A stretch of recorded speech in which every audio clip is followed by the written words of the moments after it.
ಯಾಕೆ ಬೆನ್ಸ್, ಆಡಿ ಆಗಿರ್ಬೋದು, ಮರ್ಸಿಡೀಸ್, ವೋಲ್ವೋ ಇವೆಲ್ಲ ಕಾರ್ಸ್ ತುಂಬ ಎಕ್ಸ್ಪೆನ್ಸಿವ್ ಆಗುತ್ತೆ. ವೆರಾಸ್ ನಮ್ಮ ಟಾಟಾ, ಮಹೀಂದ್ರ ಆಗಿರ್ಬೋದು, ಲೋಕಲ್ ಇಂಡಿಯನ್ ಬಿಲ್ಟ್ ಬ್ರ್ಯಾಂಡ್ಸ್ ಏನಿದೆ ಇಲ್ಲೇ ಮ್ಯಾನುಫ್ಯಾಕ್ಚರಿಂಗ್ ಆಗೋದು ಏನಕ್ಕೆ ಅಷ್ಟು ಕಮ್ಮಿಗೆ ಸಿಗುತ್ತೆ ನಮಗೆ. ಫಾರ್ ಎಕ್ಸಾಂಪಲ್ ಒಂದು XUV700 ಅಥವಾ ಟಾಟಾ ಸಫಾರಿ ತೊಗೊಂಡ್ರೆ ನೀವು around 25 to 30 lakh or 33 lakh ಒಳಗಡೆ ನಿಮಗೆ ಟಾಪ್ ಎಂಡ್ ಸಿಗುತ್ತೆ.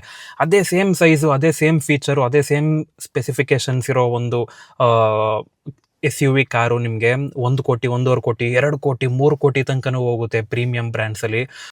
ಫಸ್ಟು ಬಂದು ಇಂಜಿನಿಯರಿಂಗ್ ಆ್ಯಂಡ್ ಟೆಕ್ನಾಲಜಿ ತುಂಬ ಮೇಜರ್ ಡಿಫರೆನ್ಸ್ ಇರುತ್ತೆ. ಲೈಕ್ ಜರ್ಮನ್ ಬ್ರ್ಯಾಂಡ್ಸ್ ನೋಡಿದ್ರೆ ನೀವು ಆ್ಯಂಡ್ ಇಂಡಿಯನ್ ಬ್ರ್ಯಾಂಡ್ಸ್ದು ನೋಡಿದ್ರೆ ತುಂಬ ಅಂದರೆ ತುಂಬ ಇನ್ವೆಸ್ಟ್ ಮಾಡ್ತಾರೆ R&D ಮೇಲೆ, ಇಂಜಿನಿಯರಿಂಗ್ ಮೇಲೆ.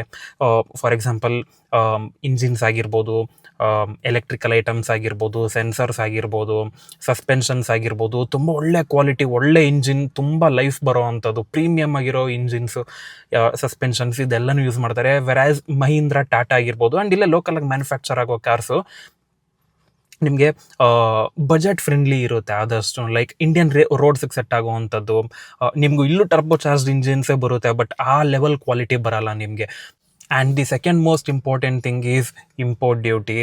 ಆಡಿ, ಬೆನ್ಸ್ ಇವೆಲ್ಲನೂ ನಿಮಗೆ ಇಂಪೋರ್ಟ್ ಮಾಡ್ಕೊಳ್ಳೋದ್ರಿಂದ ನಿಮಗೆ ಇಂಪೋರ್ಟ್ ಡ್ಯೂಟಿ, ಆಮೇಲೆ ಇಂಪೋರ್ಟ್ಸಸ್ ಸಿಕ್ಕಾಪಟ್ಟೆ ಜಾಸ್ತಿ ಬೀಳುತ್ತೆ. Third most important thing is material and interior quality. ನಿಮಗೆ ಲಕ್ಸುರಿ ಕಾರ್ ಅಂದ ತಕ್ಷಣ ನಿಮಗೆ ಆಚೆ ಮತ್ತು ಹೊರಗಡೆಯಿಂದ ನೋಡಿದ ತಕ್ಷಣ ಆ ಪ್ರೀಮಿಯಂ ಫೀಲ್ ಬಂದ್ಬಿಡುತ್ತೆ comparative to locally built cars, ನಮ್ಮ ಇಂಡಿಯನ್ ಕಾರ್ಸ್ ಏನಿರುತ್ತೆ. ಆ್ಯಂಡ್ ಮೇಯ್ನಾಗಿ ಬ್ರ್ಯಾಂಡ್ ವ್ಯಾಲ್ಯೂ. ಇವಾಗ ನಿಮಗೆ ರಿಯಲ್ಮಿ ಫೋನು ಇದೆ, ಬೇರೆ ಇನ್ಯಾವ ಬ್ರ್ಯಾಂಡ್ ಇದೆ, ವಿವೋ ಇದೆ, ಒಪ್ಪೋ ಇದೆ, ಈ ಥರ ಎಲ್ಲನೂ ಇದೆ. ಎಲ್ಲನೂ ಸಿಮಿಲರ್ ಆಗಿ ಫಂಕ್ಷನ್ ಆಗುತ್ತೆ, ಎಲ್ಲನೂ ಸೇಮ್ ಇರುತ್ತೆ. GB ಆಗಿರ್ಬೋದು, ಆಪ್ರೇಟಿಂಗ್ ಸಿಸ್ಟಮ್ ಆಗಿರ್ಬೋದು, ಪ್ರತಿಯೊಂದೂ ಸೇಮ್ ಇರುತ್ತೆ. ಟಚ್ ಆ್ಯಂಡ್ ಫೀಲ್ ಆಗಿರ್ಬೋದು. ಬಟ್ ಐಫೋನ್ಗೆ 2 ಲಕ್ಷ ತನಕನೂ ಇರುತ್ತೆ, 2.5 ಲಕ್ಷ ತನಕನೂ ಇರುತ್ತೆ. ಏನಕ್ಕೆ ಅಂದರೆ ಬ್ರ್ಯಾಂಡ್ ವ್ಯಾಲ್ಯೂ. ನೀವು ಐಫೋನ್ನ 20,000 ರೂಪಾಯಿಗೆ ಮಾರಿದ್ರೆ ಯಾರೂ ತೊಗೊಳ್ಳಲ್ಲ, ಅದಕ್ಕೆ ವ್ಯಾಲ್ಯೂನೂ ಇರಲ್ಲ. ಇನ್ಫ್ಯಾಕ್ಟ್ ನಿಮಗೆ 50,000ಗೆ ಮ್ಯಾನುಫ್ಯಾಕ್ಚರಿಂಗ್ ಆದ್ರೂ ಐಫೋನು ಇನ್ ಕೇಸು ನೀವು ಅದನ್ನು 50,000ಗೆ ಮಾರಿದ್ರೆ ಅದಕ್ಕೆ ವ್ಯಾಲ್ಯೂ ಇಲ್ಲ. 1.5 ಲಕ್ಷಕ್ಕೆ ಮಾರಿದ್ರೇ ವ್ಯಾಲ್ಯೂ. ಜನ ಜಾಸ್ತಿ ಇದ್ರೇ ಅದಕ್ಕೆ ಜಾಸ್ತಿ ಬೆಲೆ ಇದ್ರೇ ಅದಕ್ಕೆ ಮರ್ಯಾದೆ ಅಂತಲೇ ಹೇಳ್ಬೋದು. ಹಾಗೆ ಕಾರ್ಸ್ ಕೂಡ ಅಷ್ಟೇ.